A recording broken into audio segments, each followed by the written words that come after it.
So the other day I was browsing the fantasy subreddit and I saw a post looking for adult fantasy series with a female lead.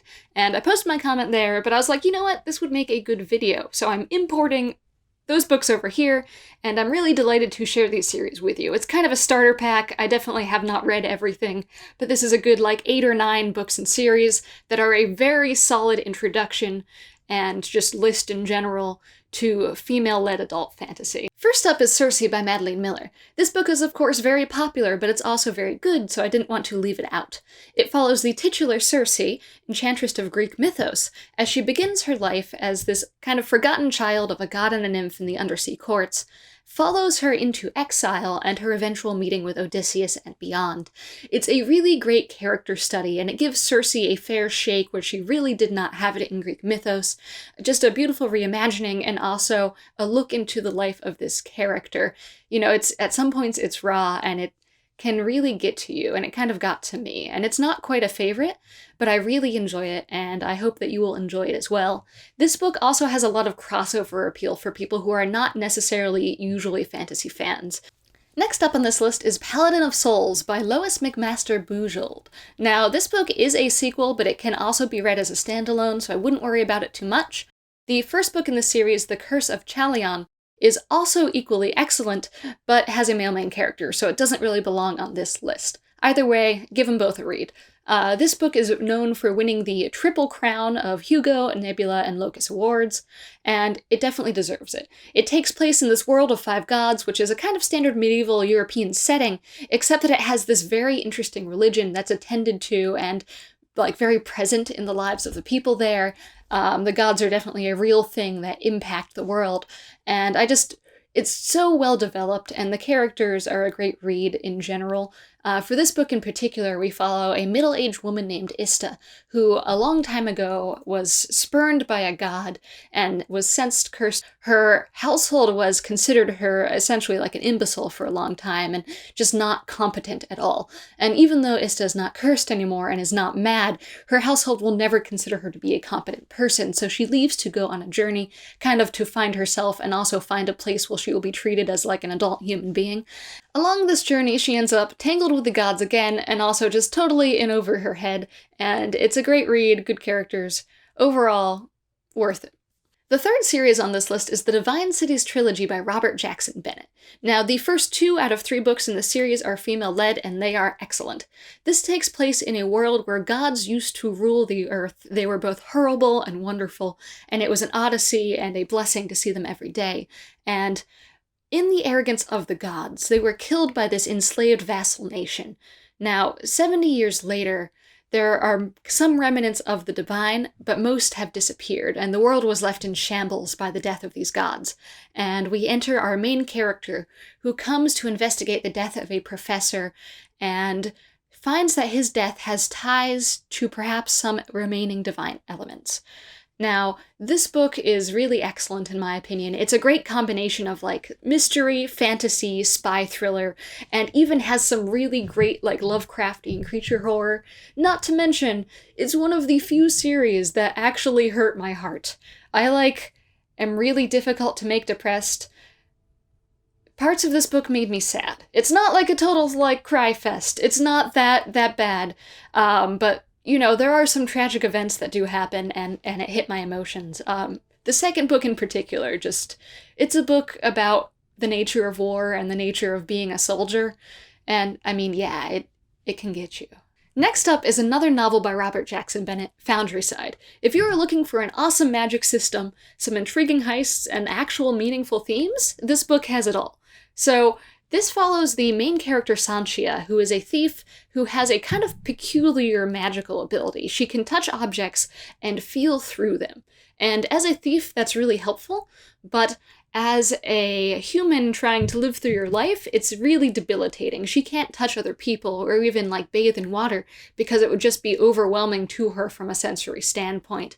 And she, on the course of one of her heists, ends up with her hands on a magical artifact that nearly ends up having her killed. It just belongs to people who you don't want to have their artifacts. So she ends up running from her life, and that's where the plot really starts. Great book. The magic system is really intriguing to me, because essentially they're imbuing objects with a set of instructions that says, hey, you warp reality in this particular way. And the interesting part about that was that it felt like programming. Like, a lot of how this magic interacted in the book and how it was used felt like finding the edge cases in a program. And that was just so intriguing to me. I've never read a magic system that felt that much like programming. So that's really cool. And even if you don't like programming, it's not direct or anything. Like, you won't be like, wow, this is something only nerds will like. Like, it's very accessible too. But if you're into that sort of thing, it is a really interesting, like, bonus. Book 5 on the list is Kushiel's Legacy by Jacqueline Carey. If you are looking for a geopolitical fantasy, this is it. The premise might not sound like it, but if you like politics, this is the series for you. The premise is this.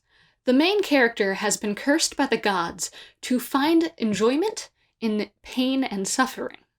Now, she works as a high-class courtesan, as she also secretly plies the art of spycraft. Plot events occur, and she ends up both very in over her head and also in a very unique geopolitical position where she may be the only person who can save her country. That's pretty much all I'm going to share about this series, aside from one other fact. This book is also, like, erotica. It's not all erotica. It all makes sense in context, and if you are not the type of person who usually reads erotica, I get it.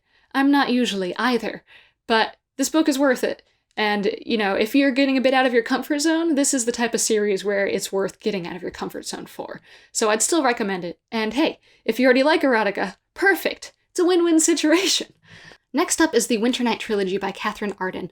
Of all the series on this list, this is probably the closest to young adult, but it was published as an adult series, and it's equally enjoyable for both audiences, so I'm going to let it stand there. I just want to tell you that, because if you look it up, it just shows up in every genre categorization ever. So, the story itself is about this young girl who is growing up and who is a witch who can see these Russian folklore kind of pagan spirits called domovoi.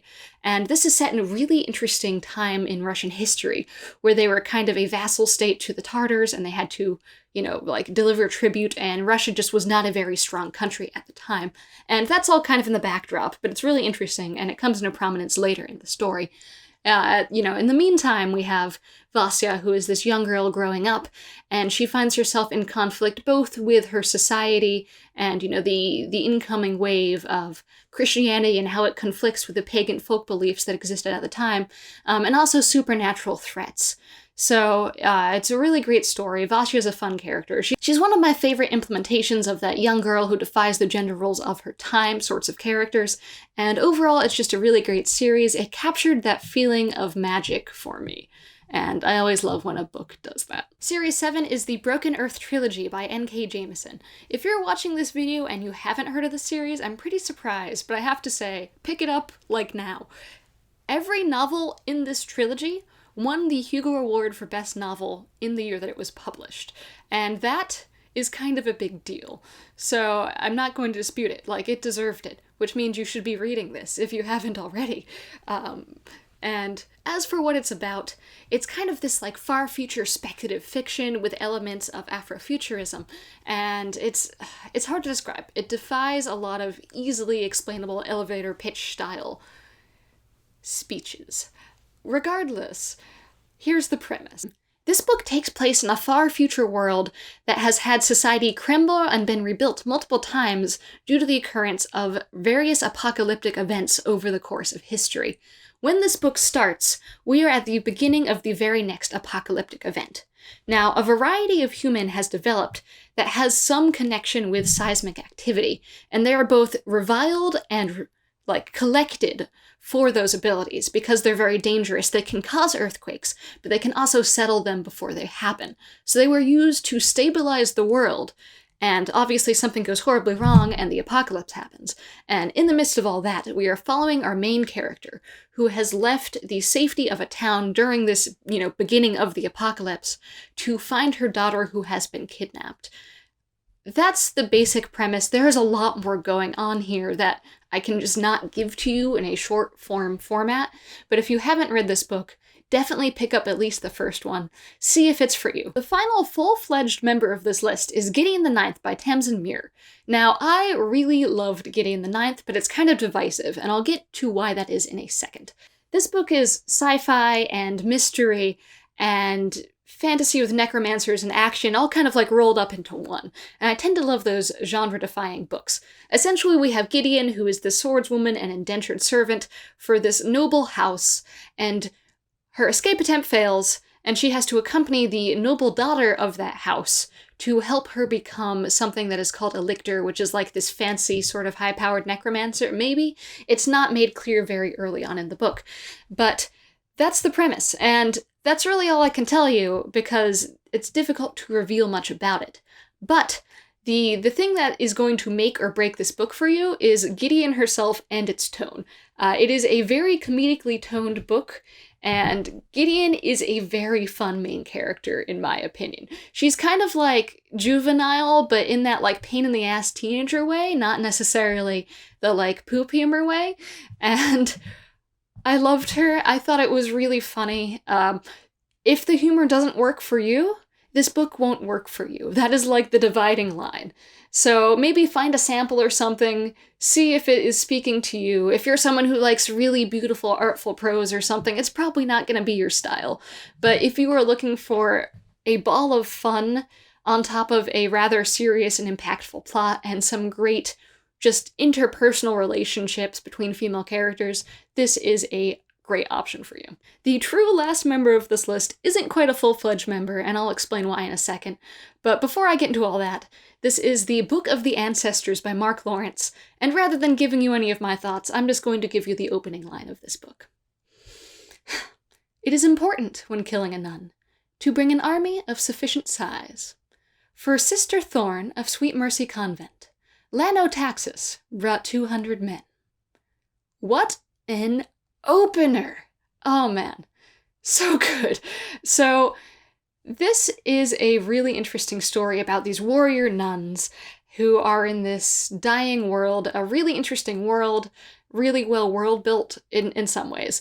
But fun series, good series. I mentioned caveats earlier, and here's where it is. This is for female-led fantasy, and all the characters, pretty much all of them who are important, with like very few exceptions, are females. So that part's really awesome, lots of women. But at the same time, both the main character and a lot of the group's social dynamics read as very masculine. So it was funny when I was reading it, I was like, this really just feels like a bunch of dudes. But at the same time, and kind of on the other side of the coin, it doesn't have any like shenanigans like, you know, this is a bunch of female warriors, and there's no like, oh, she's a girl, she can't be a warrior, or like, no chip on your shoulder of like, I'm a woman, I need to fight these men or be better. Like, it's never brought into question that women have any less right to be warriors than men do in the setting.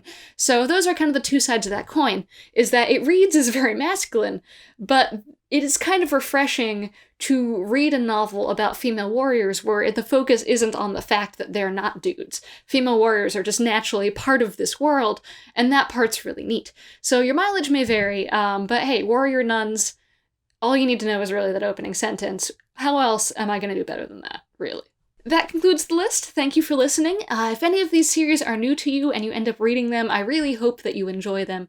If there's anything that you want to talk about these series, or anything that I missed, or should really check out for the next female-led fantasy, just drop me a line in the comments. I do read those, and I'm really excited to hear what you guys have to say. Thanks. Bye.